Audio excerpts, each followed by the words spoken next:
Firstly, maybe just if we could just start with your summary of the season so far. You brought in a new coach, some new players, but things probably don't seem to be going as you would want them to. Just your summary of the season so far, if you may. I think a difficult question. If I had to surmise the season, we brought in about 7 players, a new technical staff, and I think everyone saw exactly how the season began from a technical perspective. Of course, a season where there's going to be a lot of changes. We had always requested for the supporters, for the stakeholders to understand there's a great deal of patience that will be needed. Having said all of that, I mean, we deliberately took the approach of signing from the back first. The foundation was very important to us, right? And I think it's kind of a conundrum now because we're looking at it and we've conceded the goals that we've conceded. But the plan had always been the same, to begin with reinforcing the foundation, which was our defense, and then move forward. If you all look, we've only signed, I think at that time it was Gaston Sereno as our first offensive player, with a plan for identifying each window. And I know it's a very important question that'll probably come to us about this window, but we look at having done that, still topping the charts with many of the attacking stats. I mean, scoring the 3rd highest amount of goals, even with that approach. So I think that, if we look at the chances that we created, the chances that we were missing, if we had taken the chances we could take and not concede, and it's ifs and buts. But at the end of the day, we are very confident of the direction that we're going in. And with all of those parameters having been met this season, I think that the team could be in a very different position in terms of league standings. Maybe just speaking of this window, I think only about 2 weeks left. Yeah. Anyone coming in?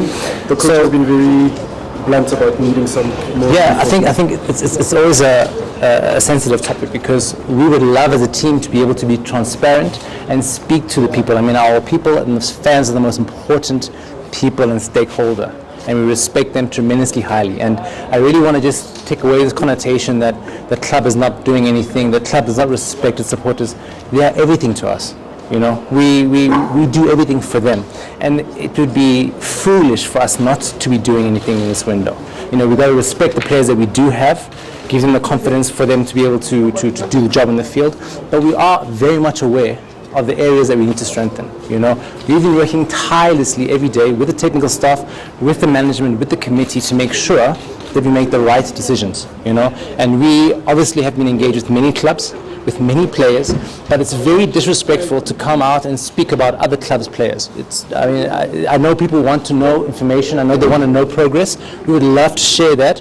For us, not saying anything is us not respecting anybody, it's us not being negative or us sitting in the office doing nothing. I really want to dispel that, because if I sit outside here and speak about every single player from a different team, I'll be doing a big disservice to the management of the team and to the player. We have to respect our colleagues, but we do want the fans to know, and our stakeholders, our sponsors, we are doing everything we can to make sure that in certain areas we can strengthen, but also we also understand that we also have a June window. So we're preparing on twofold, because there's the short term, but we also have to plan for the next season. So we're taking the steps that we can, and we're working very tirelessly behind the scenes.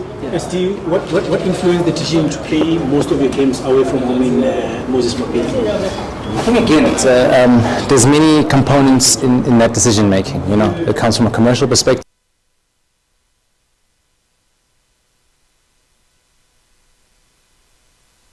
Commercial arrangements that we have with the provinces, like we've always had as a club. It's not new to the team right now. We've had instances where we've had games in Cape Town, in Rustenburg and other provinces, and it's something that the club will always look to continue to do because, again, the fans are important. So when we go to Durban, we have a great big stakeholder that wants to come out and see the team.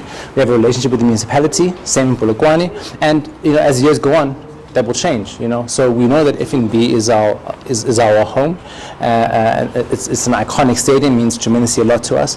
But again, it's ideas and things that we look to as a team and an institution to say, how can we give back to the people? So I know logistics-wise, sometimes there's a lot of traveling.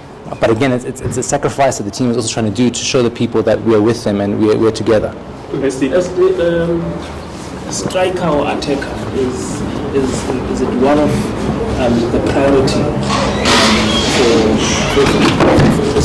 particularly for this window. I look at the number of chances created. If you just look at the stats and the conversion rate as well. Maybe if you can just give us the priority areas without mentioning particular names, and also how difficult is this window? Because we are looking for best players in other clubs, and those clubs also rely on those players to carry the season. Yeah, I don't want to have any excuses. I don't want to come now and say, listen guys, it's a tough window, clubs don't want to release. Whether it's Jan or June, it's the same, right? Clubs always want to have their best players. You must negotiate, you must identify, and you must close deals. That's our responsibility. So, having said that, offensively is definitely an area that, since the beginning of the season, we want goals. We want goals, and we don't want to concede. So I think that's the one position most clubs every year, internationally, locally, are always looking to get a competitive advantage. So we're definitely looking up front. We're looking at attacking options, like I said, having created all the chances that we've had, having played the offensive football that we have had, with only signing one attacking player. It bears testament to a lot of good work on the ground, good work by the technical staff. It's quite obvious that patterns of play and how we approach the game is very offensive, and it shows a lot of improvement from last year. The conversion rate has been a challenge, right? If we had to convert the chances that we had, would we be sitting here saying we're looking for strikers and attackers? We probably still would, because as a big club you want to be competitive, So we are looking, and we're trying to see how we can assist the technical staff as best we can. First and foremost, compliments of the year. Good to see you. Do you feel like Chiefs is being looked at with a different eye from the supporters? It looks like each and everything that you guys do say, there's always reaction from it. And what would your message be to the supporters? Of course, there's been patience for the last couple of years, but what is your message? Because whatever you do, it's under the line. It's like that, and it's a responsibility of the club. Our supporters they're used to success. That's why they support this team. This club is built on a history of success. There's no excuses. So they are entitled to voice their opinions. They're entitled to expect what they're expecting, because this is what has made the team what it is today. So from our perspective, there's no excuses. We understand their frustration. We share their frustration. And I think that's the thing that they need to know, is that we understand and respect their frustration. Yes, we're trying our best we can to make sure it's results. I can say a million things in front of you. I can say a million things to them. They're going to say, SD, you've said this, we want results. We want 3 points, we want to feel happy, we want a trophy in the cabinet, and we respect that and we understand that, and that's normal. So we know that any move we make will get looked at, but this is a big team, and we have to understand that comes with responsibility, but we must behave that way. How true is this?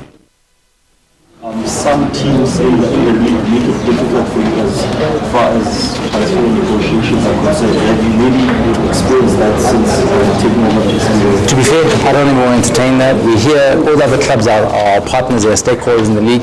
We need each other, they need us, we need them, and it's a situation of us coming to negotiations.